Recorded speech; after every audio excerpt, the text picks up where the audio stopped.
우리 같이 한번 말씀을 보면서 주님께로 나아가는 시간을 갖습니다. 오늘 말씀은 데살로니가전서 5장 16절부터 18절까지 우리 다 암송도 하시는 구절인데요, 같이 한번 한 목소리로 같이 봉독합니다. 같이 시작. 항상 기뻐하라, 쉬지 말고 기도하라, 범사에 감사하라, 이것이 그리스도 예수 안에서 너희를 향하신 하나님의 뜻이니라. 아멘, 아멘. 예, 눈 감고도 할 수가 있겠죠? 예, 지금 목소리가 굉장히 씩씩하다는 생각이 듭니다. 감사가 넘치고 있다는 것을 느껴볼 수가 있겠고요. 올 한 해의 감사가 오늘 이 시간에 폭발적으로 우리의 삶 속에서 그대로 넘쳐나는 시간이 되었으면 좋겠습니다. 오늘 데살로니가전서 5장 16절부터 18절까지 너무나 잘 아는 구절인데, 저는 이 구절을 암송하든가 아니면 읽게 되면 이게 부담감이 가득히 밀려옵니다. 부담감과 더불어서 마음속에 또 어떤 자괴감 같은 것도 좀 밀려오기도 합니다. 왜냐하면 이런 생각을 해보게 되거든요. 내가 정말 항상 기뻐하고 있을까? 정말 범사에 감사하고 있을까? 그런 마음이 훅 들어오거든요. 감사주일인데 감사에 대해서 정말 하나님 앞에 감사로 영광 돌리며 나아가야 될 터인데, 정말 내가 항상 기뻐하며 그리고 항상 감사하는 마음으로 매일매일 나가고 있을까? 근데 감사가 무너지는 것 같고 또 기쁨이 무너지는 것 같고 이런 상황들이 펼쳐질 때가 참 많습니다. 그래서 오늘 제목을 이렇게 한번 정해봤습니다. 세상이 이렇게 힘든데 어떻게 항상 기뻐하고 범사에 감사라고 하시는 건지, 이게 만약에 명령이라고 한다면 어떨 것인가, 어떤 마음이 들 것인가, 자괴감이 훅 들어오지 않을까 싶습니다. 우리는 우리 스스로 이런 기쁨과 이런 감사를 만들어낼 수가 없기 때문에 그렇지 않을까라는 생각이 드는데, 세상이 이렇게 힘든데 어떻게 이렇게 항상 기뻐하고 범사에 감사할 수 있을까? 분명히 하나님께 답이 있을 것이라는 생각이 들거든요. 자, 항상 기뻐하고 범사에 감사할 수 없는 이유가 뭘까요? 우리의 삶의 여정을 돌아볼 때 무엇이 계속해서 우리에게 밀려 들어오나요? 염려, 근심, 걱정들, 그리고 또 기대감의 좌절들, 이런 것들이 우리의 삶을 통해서 계속해서 밀려 들어올 때가 참 많습니다. 그러다 보니까 이게 계속해서 우리가 기쁨으로 가득 차기보다는 또 무너지는 상황들이 펼쳐질 때가 많고요. 그래서 삶의 여정 속에서 우리가 삶의 어려움들을 살펴볼 때 우리의 삶의 여정 속에서 경제적인 어려움들도 있고 또 자녀의 문제들도 있고 관계 문제들도 있고 또 기대감이 좌절되어진 것, 승진하기를 간절히 소망하며 그렇게 또 걸어왔는데, 최선을 다해서 왔는데 그 승진이 좌절되어질 때 기대감이 좌절되면서 또 절망감이 밀려오기도 하고, 이런저런 상황들이 우리의 삶을 끊임없이 공격해 들어올 때가 참 많습니다. 그런데 어떻게 항상 기뻐하고 범사에 감사라고 하시는지 참 이게 의문일 때가 많거든요. 그런데 답이 어디에 있을 것인가? 우리에게 있는 것이 아니라 하나님에게 있기 때문에 우리는 또 이 길을 걸어갈 수가 있고 또 오늘도 기뻐하며 감사할 수 있는 존재가 되어질 수 있다는 것. 그래서 답을 한번 찾아보면요, 한번 오늘 본문을 다시 보여주시면 한번 생각을 한번 해보죠. 본문을 다시 한번 보여주시면요, 자, 기뻐하라, 기도하라, 감사하라, 그 앞에 붙여져 있는 것이 있습니다. 기뻐하라 앞에 붙여져 있고요, 기도하라 앞에 붙여져 있고, 그리고 감사하라 앞에 붙여져 있는 것이 있습니다. 뭐가 붙여져 있나요? 기뻐하라 앞에 항상, 그 다음에 기도하라 앞에 쉬지 말고, 그 다음에 감사하라 앞에 범사에. 자, 그럼 이제 한번 여러분들에게 물어보죠. 항상 하고 쉬지 않고 하고 그 다음에 범사에 하면 이게 의학적으로 어떤 진단이 떨어질까요? 의학적으로 한번 생각해 보세요. 항상 합니다. 항상 하지 말라고 해도 항상 하는 거예요. 그리고 쉬지 않고 하는 겁니다. 자식들이 항상 쉬지 않고 범사에 공부한다면 얼마나 좋겠어요. 얼마나 좋겠어요. 이것처럼 좋은 게 어디 있겠습니까? 자, 항상 쉬지 말고 범사에 하는 겁니다. 이걸 의학적으로 어떤 진단이 떨어질까요? 중독이라는 진단이 떨어질 겁니다. 중독일 거예요. 하나님께서 우리를 중독자로 만들어 가시려고 그러시는 겁니다. 누구에게 중독자가 되게 하시는 거예요? 하나님께 중독자가 되게 하시는 겁니다. 하나님께 중독자가 안 되면요, 우린 다른 어떤 것에 중독이 되어지게 되어 있습니다. 염려는요, 끊임없이 밀려 들어옵니다. 근심 걱정은요, 하고 싶지 않아도 밀려 들어옵니다. 제가 경험해봐 살거든요. 지금도 경험하고 있습니다. 지금도요, 염려, 근심 걱정은요, 하고 싶지 않아도 훅훅 머릿속에 들어옵니다. 이건 묵상하고 싶지 않아요. 염려도 묵상하고 싶지 않고 근심도 묵상하고 싶지 않습니다. 문제거리도 묵상하고 싶지 않습니다. 그런데요, 말씀이 머릿속에 새겨지는 것이 아니라 근심거리, 염려거리가 끊임없이 생각나는 겁니다. 묵상하고 싶지 않은데도 중독되기 십상이거든요.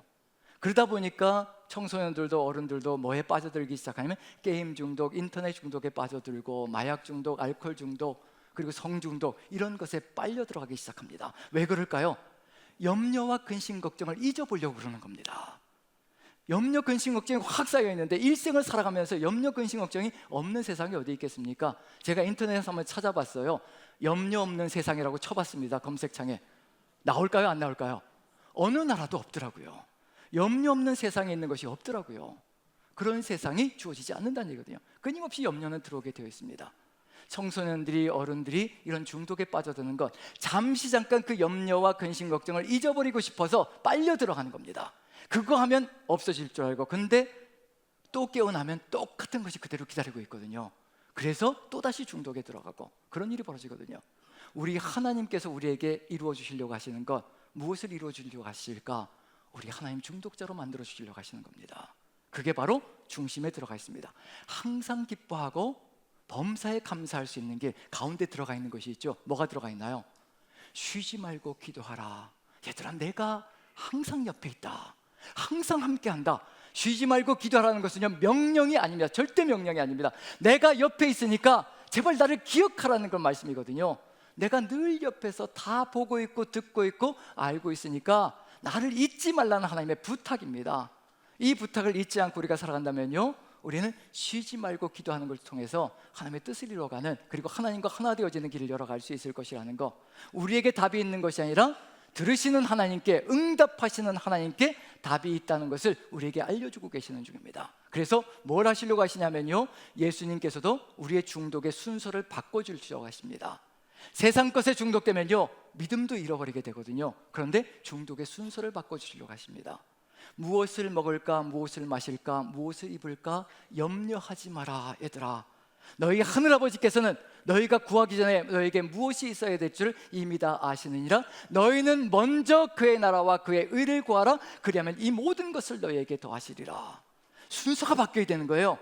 하나님 나라와 하나님의 의를 향하여, 하나님을 향하여 먼저 구하며 하나님께 중독자가 될 때요, 무엇을 먹을까, 무엇을 마실까, 무엇을 입을까가 우리의 삶에 주님께서 채워주시는 것으로 설사 채워지지 않을지라도 하나님께서 함께 하실 때 하나님을 바라보며 믿음으로 나아가는 역사, 가난하게 하시든 부유하게 하시든 하나님의 뜻이 있을 것이라 믿으며 나아가는 그 신뢰의 역사가 펼쳐진다는 얘기거든요.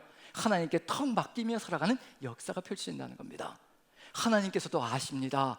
무엇을 아시냐면 우리의 삶 속에 염려가 늘 밀려온다는 걸 아십니다. 왜냐하면 이 세상은 사탄이 우는 사자같이 삼킬 자를 찾아서 헤매고 다니거든요. 그러니 우리에게 염려가 들어오지 않을 수가 없지요. 염려, 근심, 걱정에 끊임없이 밀려 들어오는 것이 우리의 삶의 여정입니다. 그렇다고 걱정할 필요가 없습니다. 하나님이 다 아시기 때문에 그렇습니다. 그래서 빌립보서 4장을 보면요, 하나님께서도 이미 다 아시기에 바울 사도를 통해서 우리에게 주시는 말씀이 있습니다. 저는 이 말씀과 그 말씀이 똑같다고 생각하거든요. 여기도 뭐가 되어 있냐면 항상 기뻐하라, 쉬지 말고 기도하라, 범사에 감사하라. 이것이 그리스도 예수 안에서 너희를 향하신 하나님의 뜻이니라. 하나님의 뜻이라고 합니다. 하나님의 뜻은 우리가 이루어낼 수 있는 게 아니거든요. 하나님께서 더 열심히 이루어 가실 겁니다. 하나님의 뜻이기 때문에 반드시 이루어져야 되거든요. 그래서 하나님께서 멈추지 않으시고 역사하실 것이라는 거, 우리의 기도를 들으시고 응답하실 것이라는 거, 그렇기 때문에 우리가 해야 될 일은 딴 것이 아니라 중심을 지키는 겁니다. 항상 기뻐하고 범사에 감사할 수 있는 길은 쉬지 않고 기도하는 것 통해서 하나님께 맡기며 나아갈 때 그 길을 걸어갈 수 있다는 거. 그래서 빌립보서 4장을 한번 살펴보면요, 하나님이 무엇을 하시고 계시는가, 6절만 한번 읽어보죠. 6절 같이 읽습니다. 시작. 아무것도 염려하지 말고 다만 모든 일에 기도와 간구로 너희 구할 것을 감사함으로 하나님께 아뢰라. 아무것도 염려하지 말고, 본래 저기에 들어가 있어야 될 내용은 항상 기뻐하라가 거기 들어가 있어야 된다는 겁니다. 그리고 모든 일에 기도하라, 그리고 감사하라, 이 연결고리거든요. 똑같은 내용, 항상 기뻐해야 되는 장소에 우리의 기쁨을 상실할 수 있는 것이 무엇인지 하나님께서 알고 계시다는 겁니다. 아무것도 염려하지 말라고 하실 때는 뭐냐면요, 염려가 밀려 들어온다는 겁니다. 염려 없는 세상은 없다는 겁니다. 염려가 우리에게 밀려 들어올 것이고, 그때 우리가 해야 될 것이 무엇인가, 다만 모든 일에 기도와 간구로 모든 것을 하나님께 아뢰라는 겁니다. 하나님이 계시다는 것, 들으시고 응답하시는 하나님이 계시다는 것을 마음에 새기며 그 하나님께 아뢰며 나아갈 때 그 다음에 무엇이 회복되어질 것인가, 감사함으로 하나님께 아뢰일 때 그 감사의 길로 연결시켜 가신다는 그 은혜가 가득 찬다는 것을 그대로 알려주고 있습니다. 우리가 왜 기도하지 않을 때가 많을까? 기도하면서도 왜 실망할 때가 많을까? 그 이유가 다른 것에 있는 것이 아니라요, 기도하는데도 실망하기도 합니다. 맡기질 못하기 때문에 그렇습니다. 기도하는데 왜 맡기지 못할까? 기도하는데요, 내가 원하는 결론이 있거든요. 내가 원하는 과정이 있습니다. 기도하면서 이런 과정을 통해서 이런 결론으로 이끌어 주시길, 그 결론을 만들어 놓고 기도하고 있는 중이거든요. 그러다 보니까 그 과정대로 안 될 때 실망에 밀려 들어오고요, 그리고 그 결과가 안 나올 때 실망하기 시작합니다. 하나님께서 우리를 데려가시는 길이 있거든요. 우리를 이끌어 가시는 길이 있습니다. 하나님께서 역사하시는 방법이 있거든요. 우리가 만들어 놓은 결론이 아니라 하나님께서 이끌어 가시는 길, 항상 쉬지 말고 기도하라고 할 때 하나님께서 인도해 가시는 길이 있습니다. 그게 뭐냐면 7절 같이 한번 읽어보죠. 같이 시작. 그리하면 모든 지각에 뛰어난 하나님의 평강이 그리스도 예수 안에서 너희 마음과 생각을 지키시리라. 모든 지각에 뛰어나다, 우리의 지혜보다. 하나님의 지혜는 인간의 지혜, 하나님의 어리석음이 인간의 지혜보다 더 위대하다고 얘기할 때 인간의 지혜는 아무것도 아니라는 것을 알려주고 있거든요. 우리가 만들어 놓고 우리가 세워놓고 우리가 이루어지기를 간절히 바라고 있는 것, 그것이 하나님의 지각을 뛰어넘을 수 없다는 겁니다. 하나님께서 가지고 계신 그 생각과 지혜가 우리의 모든 지혜를 뛰어넘고 우리가 계획 세우는 것보다 더 아름답고 더 완전한 것을 예비하시고 준비하시고 우리를 이끌어 가신다는 것, 그러할 때 우리가 그것을 믿고 확신하며 나아갈 때 하나님의 평강이 우리 안에 가득히 들어찬다고 얘기합니다. 그러할 때 변화되는 건 그리스도 예수 안에서 우리의 마음과 생각을 지켜주신다는 것, 우리의 마음과 생각이 요동을 치는 것이 아니라 하나님의 마음을 따라서 하나님께 맡기고 하나님이 주시는 평강 가운데 아버지의 뜻을 이루어가는 것, 아버지께서 이루어 가시는 그 길을 하나씩 보고 나아가는 것, 그게 이루어질 때 새 역사가 펼쳐진다는 것. 자, 그런 점에서 이러한 것이 이루어지기 위해서 염려가 밀려올 때 기도하고 하나님께 온전히 맡겼기 때문에 감사하며 하나님의 뜻을 바라보며 하나님께서 이루어 가실 그 역사를 기대할 수 있는 것. 자, 중독이라는 것, 하나님의 뜻을 받들어서 나아가는 이 중독이 이루어지기 위해서 어느 정도의 과정이 필요할까? 여러분들 한번 생각해 보시죠. 중독이 일어나기 위해서 어느 정도 횟수로 해야 중독이 일어날까요? 어느 정도 횟수가 되어야 될까요? 한두 번이 아닐 겁니다. 하나님만을 신뢰하며 나아가는 하나님 중독자가 되기 위해서 절대로 한두 번의 과정으로는 이루어지지 않을 것이라는 것. 우리에게 염려가 밀려 들어오고 근심이 밀려 들어오고 또다시 밀려 들어오고, 이게 엎친 데 덮친다라고 얘기를 하죠. 이게 근심과 걱정, 문제들이 한꺼번에 밀려 들어올 때가 있습니다. 우리의 삶의 여정 속에서도 한두 가지가 아니라 정말 여러 가지가 한꺼번에 우리의 가정 속에, 삶 속에 밀려 들어올 때가 있거든요. 그럴 때마다 기억해야 될 것은 하나님께서 이 과정들을 통하여서 우리에게 하나님만을 신뢰하기를 간절히 소망하신다는 것, 그것이 우리에게 주어진 숙제라고 한다면요, 우리가 또 그 뜻을 받들어서 또 걸어가야 될 삶의 길이 있을 것이라 생각되어집니다. 그런 점에서 어려움들과 문제들과 또 역경들이 우리에게 주어져 있을 때 한번 깊이 생각해 봐야 될 것은 이것을 통하여서 하나님만을 바라보게 하시는 하나님의 역사라는 것을 가슴에 새긴다면요, 다시 한 번 더 주의 뜻을 받들 수 있지 않을까 기대를 가져봅니다. 자, 그런 점에서 히스기야 이야기로 잠시 돌아가 보겠습니다. 히스기야 이야기를 살펴보면 역경이 이렇게 한두 번으로 끝나는 것이 아니라 계속 밀려 들어오고 있다는 것을 좀 느껴볼 수가 있거든요. 그 역경이 밀려 들어오는 것이, 순서적으로 밀려 들어오는 것이 우리가 감당할 수 없는 것들이 밀려 들어오는데, 이 밀려 들어올 때마다 하나님께서 기대하시는 것이 무엇일까? 무엇을 하길 소망하실까? 우리가 항상 기뻐하고 쉬지 말고 기도하고 범사에 감사를 할 때 이 항상 기뻐함과 범사에 감사함을 이루어내기 위해서 하나님께서 기대하시는 것이 무엇일까? 삶의 역경이 밀려 들어올 때 이제 히스기야를 통해서 한번 살펴본다면요, 하나님이 기대하시는 것을 또 바라볼 수 있지 않을까라는 생각이 듭니다. 히스기야 이야기가 갑작스럽게 평화로운 삶의 여정을 걸어가고 있는 중에 갑자기 아시리아의 사네립이 침공을 해 들어옵니다. 18만 5천 명이라는 대군을 이끌고 쳐들어온 거죠. 예루살렘까지 밀고 들어왔다는 얘기는 주변이 다 초토화가 되었다는 얘기입니다. 다 무너졌다는 얘기입니다. 도성들이, 유대 땅의 도성들이 다 무너졌고 이제 예루살렘 하나 남아있는 것, 예루살렘마저도 삥 둘러치고 18만 5천 명이 이제 치고 있다는 얘기가 되는 거죠. 그런 과정 속에서 이제 히스기야가 가장 먼저 하는 것이 있습니다. 이제 이 사절단을 보내가지고 사네립에게 사절단을 보내서 내가 잘못했으니 무엇이든 시키는 대로 할 테니까 제발 돌아가 주십시오. 그래서 사네립이 시키는 것이 있지요. 은 300달란트와 금 30달란트를 내라. 그리하면 내가 물러가겠다. 그래서 은 300달란트, 한 달란트가 거의 34에서 36kg이라고 한다면 은이 300달란트고요, 금이 30달란트라면 엄청난 액수를 내라고 하는 얘기거든요. 그 엄청난 것을 거두기 위해서 성전의 성전고에 있는 보물, 즉 하나님의 집에 있는 성전의 보물을 다 끄집어내고 왕궁에 있는 보물을 다 끄집어내고 있는 것들을 다 끄집어냈는데도 안 되어서 성전의 문에 입혀진 금까지 벗겨내고 성전 기둥에 또 입혔던 금까지 벗겨내고 왕궁의 금까지 다 벗겨내가지고 겨우겨우 마련해서 갖다 바쳤습니다. 우리도 하는 일이 있죠. 문제가 발생되면 가장 먼저 하는 것이 뭐냐면 인간적인 방법에 의지하는 겁니다.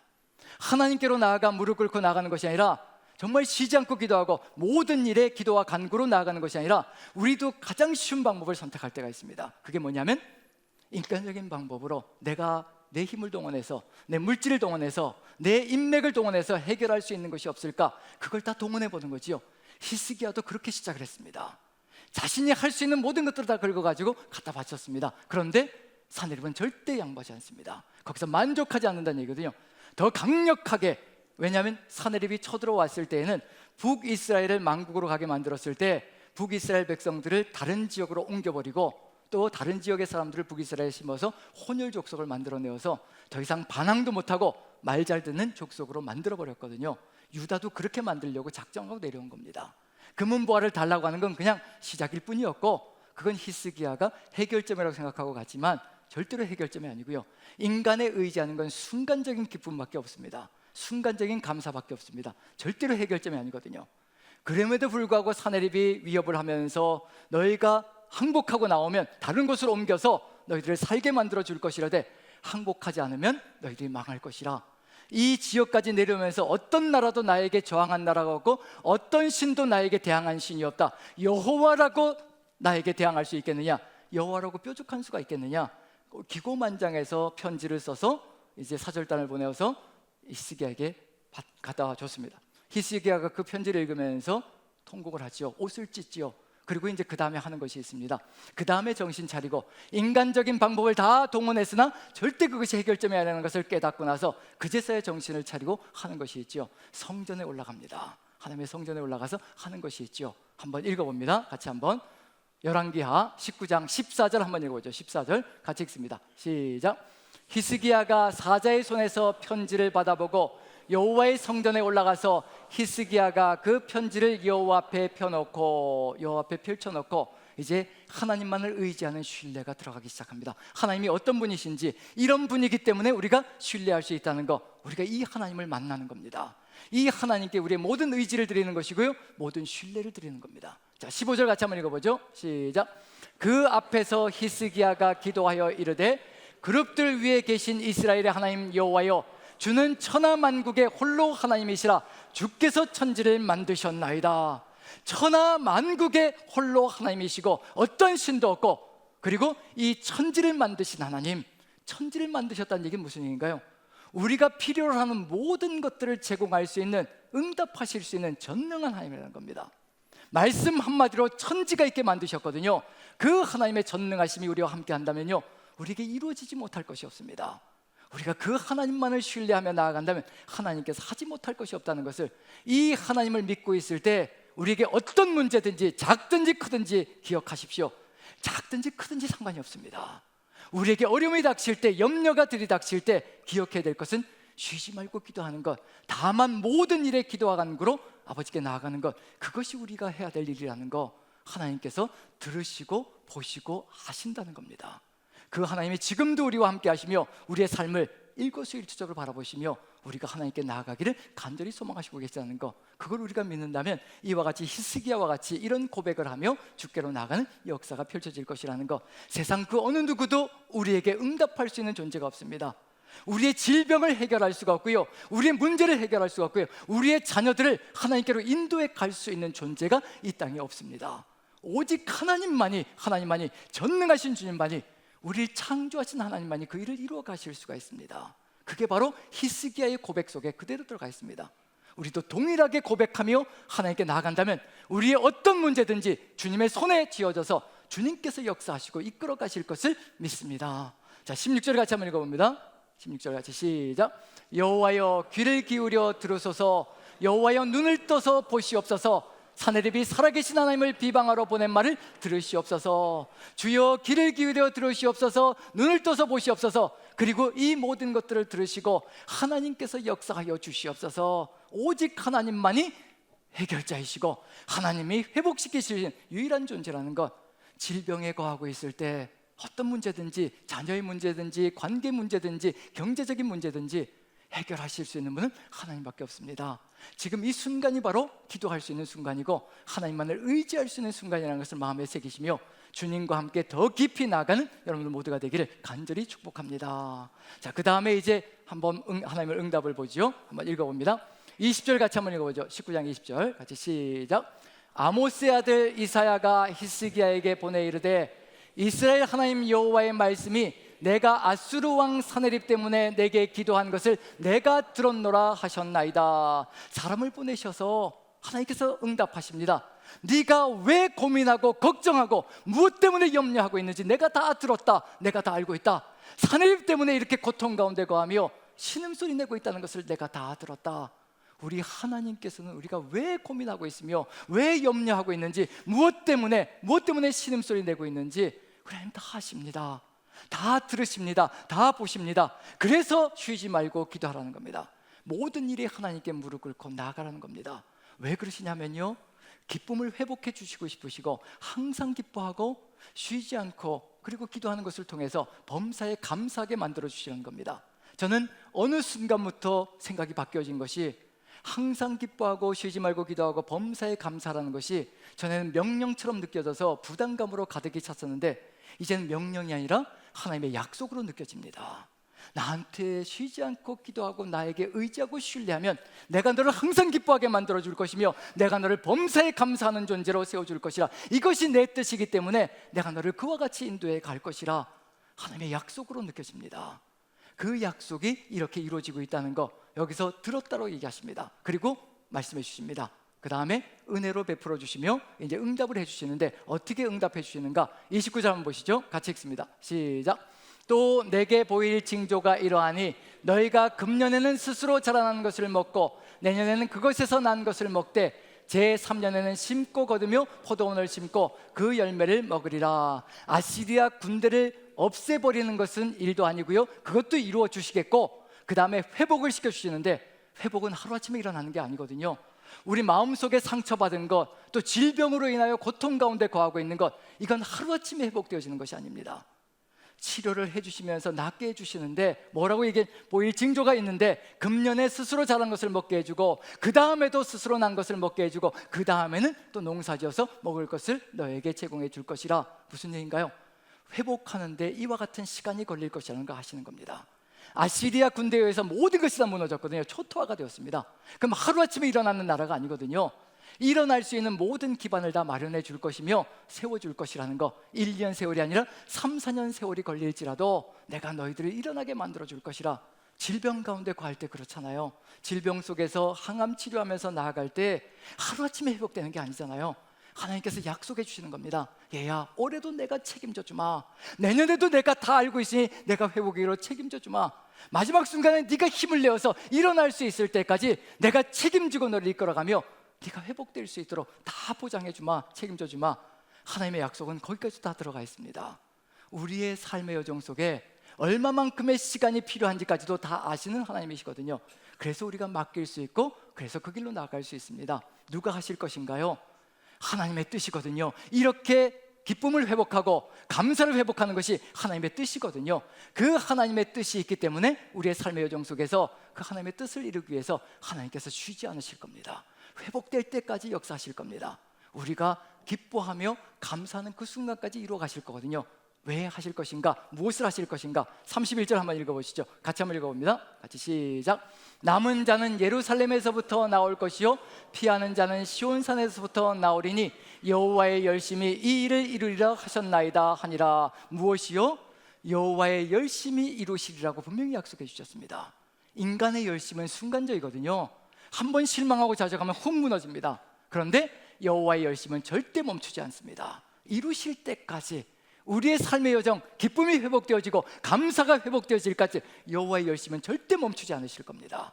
하나님의 그 열심히 움직이고 있고 우리의 삶의 여정을 이끌어간다면요, 지금 어떤 문제든지, 질병 가운데 처했든지, 자녀들의 어려움 가운데 처했든지, 경제적인 어려움이든지 우리 하나님 손에 맡겨보십시오. 하나님께서 가장 선한 방법으로, 가장 아름다운 방법으로, 가장 완전하신 방법으로 우리의 삶을 이끌어 가실 겁니다. 그리고 끝내 우리 입술에서 탄식이 아니라 기쁨의 찬양이 울려 퍼지도록 만들어 가실 거라는 얘기거든요. 히스기야의 삶의 여정 속에서 이와 같이 회복이 되어진 것 같습니다. 근데 한 가지가 나타나야 되겠죠. 뭘로 결론이 나야 될까요? 감사가 나와야 되잖아요. 항상 기뻐하고 쉬지 않고 기도했으므로, 지금 기도하고 가고 있는 중이거든요. 쉬지 않고 기도했으므로 그 다음에 범사에 감사하는 삶으로 연결되어져야 되는데, 이게 범사에 감사하는 삶으로 연결되어지는 것 한두 번으로 이루어지는 게 아니거든요. 그래서 또다시 역경 속에 빠져들 때가 있습니다. 하나님이 만들어주시고자 하시는 게 있거든요. 자, 이게 아시리아 군대가 물러가고 끝나자마자 뭐가 또 밀려오느냐면요, 죽을 병이 밀려옵니다. 한순간에 또 밀려오는 거죠. 히스기야의 삶의 여정 속에서 갑자기 병진단이 나는 거죠. 이사야를 보내서 이제 죽을 것이니, 이 병으로 죽을 것이니 이제 정리하라, 네 일상을 다 정리하라, 그 선고가 떨어집니다. 그때 히스기야가 하는 게 있죠. 또다시 가야 될 길이 있죠. 어려움과 염려가 밀려올 때 해야 될 것 한 가지밖에 없죠. 항상 기뻐하라, 쉬지 말고 기도하라. 기도하는 거죠. 벽을 향하여 통곡하며 하나님께 기도합니다. 하나님 도와주십시오. 하나님이 아니시면 절대로 이 길, 이 사명, 그리고 이 길 걸어갈 수가 없습니다. 그리고 기도합니다. 눈물을 뿌리며 기도합니다. 이사야가 돌아가다가 이 성 중간까지밖에 오지 않았는데, 성으로 나가지도 않았고 중간까지밖에 오지 않았는데 하나님께서 이사야를 돌려 세우십니다. 뭘 기다리고 있었느냐 하면 기도하기를 기다리고 있으셨다는 것을 알 수가 있습니다. 이런 얘기가 있죠. 히스기야가 15년의 생명을 연장받지 않았으면 더 좋지 않았겠느냐, 15년의 생명을 연장받지 않았으면 므낫세가 태어나지 않았을 것이고 그 기간 동안에, 그리고 또 이렇게 변절하지도 않지 않았겠느냐라고 생각할 수가 있거든요. 그런데 하나님은 그것보다도 더 좋은 계획을 가지고 이 생명을 연장시켜 주신 거거든요. 기도를 들으시고 15년의 생명을 연장시켜 주셨습니다. 무엇을 하려고요? 감사, 범사의 감사, 범사의 감사가 회복되어져서 정말 찬양의 삶이 회복되지길 간절히 소망하셨거든요. 그래서 히스기야의 이야기 속에 히스기야가 자신의 삶을, 이 질병을 고쳐주시면 이와 같이 살아가겠노라고 결단한 내용이 있습니다. 하나님께 이 길로 걸어가겠노라고. 그 내용을 보면 하나님께서도 그걸 기뻐하시고 생명을 연장시켜 주셨다는 것을 느껴볼 수가 있습니다. 이사야서에 등장하고 있는데요, 이사야서를 한번 살펴봅니다. 이사야서 38장 18절부터 20절까지인데요, 바로 이와 같은 길로 걸어갈 것이라 하나님 구원해 주십시오. 그 역사로 기도했습니다. 같이 한번 읽어봅니다. 시작. 수월이 주께 감사하지 못하며 사망이 주를 찬양하지 못하며 구덩이에 들어간 자가 주의 신실을 바라지 못하되 오직 산자, 곧 산자는 오늘 내가 하는 것과 같이 주께 감사하며 주의 신실을 아버지가 그의 자녀에게 알게 하리이다. 여호와께서 나를 구원하시리니 우리가 종신토록 여호와의 전에서 수금으로 나의 노래를 노래하리이다. 뭐가 가득 들어차 있냐면요, 감사로 이 평생을 마무리하고 있습니다. 감사 찬양으로 주님께로 나아가는 귀한 역사 있기를 원합니다. 여기서 뭐가 들어갔냐면 18절을 제가 다시 한번 읽어보면, 수월이 주께 감사하지 못하며 사망이 주를 찬양하지 못하며 구덩이에 들어간 자가 주의 신실을 바라지 못하되. 여기서 느껴볼 수 있는 건 뭐냐면요, 우리가 천국에 갈 때 어떤 일이 벌어질 것인가. 여기에서 이 삶의 여정 속에서 그리스도인인데, 같은 그리스도인인데 예수님과 아주 절친이 되었던 그리스도인이 있고요, 예수님과 별로 그렇게 친하지 않게, 구원은 받았는데 별로 그렇게 친하지 않게 평생을 살아왔던 그리스도인들도 있을 수가 있습니다. 자, 그럼 천국 가면 어떻게 될까요?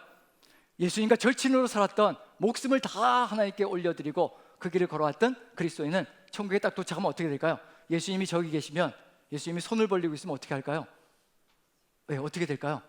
여러분들 서먹하신가요? 예수님이? 자, 예수님이 손을 벌리고 있으면 절친이었으니까 달려가서 그냥 끌어안고 통곡을 하든지, 기뻐서 덩실덩실 예수님을 끌어안고 그냥 덩실덩실 춤을 추든지 그러겠지요. 근데 절친이 아니었어요. 여기서 친분이 그리 깊지 않았어요. 그럼 천국에 딱 갔을 때 어떨까요? 예수님이 손을 벌리고 있는데 뛰어가야 될지 말아야 될지, 어찌해야 될지, 이게 또 좀 어렵죠. 이 히스기야가 기대하는 건 뭐냐면요, 하나님 조금만 더 생명을 연장시켜 주십시오. 지금 제가 주님과 더 깊은 교제를 가지고 주께 더 감사하며 찬양하며 주님과 더 깊은 교제를 누리기를 원합니다. 그리고 심지어 19절을 보면요, 감사로 나의 주의 신실하심을 아버지가 그의 자녀에게 알게 하리이다. 제가 자녀들에게도 주의 신실하심을 감사하며 내 자녀들에게도 주의 신실하심을 그대로 연결시켜서 자녀들까지도 그와 같은 길로 가게 만들기를 원합니다. 그리고 심지어는요, 여호와께서 나를 구원하시리니 우리가 종신토록 평생토록 여호와의 전에서 수금으로 나의 노래를 들려드리리다. 평생토록 주님만 찬양하며 걸어가겠습니다. 그 고백과 간증이 가득 들어차 있거든요. 이와 같은 길로 걸어가겠습니다. 감사 찬양으로 제 삶 전체를 하나님께 올려드리는 기쁨의 삶이 되게 만들어 가겠습니다. 그 고백이 가득히 들어차 있습니다. 하나님이 이걸 기뻐하시는 거거든요. 우리가 항상 기뻐하고 범사에 감사하는 삶으로 나아가는 그 길을 열어가기를 간절히 소망하시며 그 뜻을 이루어지기를 간절히 소망하십니다. 그리고 15년의 생명을 연장시켜 주셨습니다. 그럼 이제 가야 될 길이 뭔가요?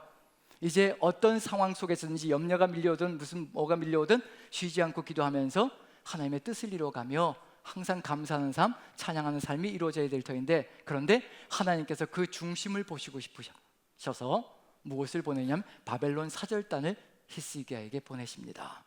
바벨론 사절단이 왔을 때 히스기야가 뭘 해야 될까요? 해야 될 일은 딱 한 가지죠.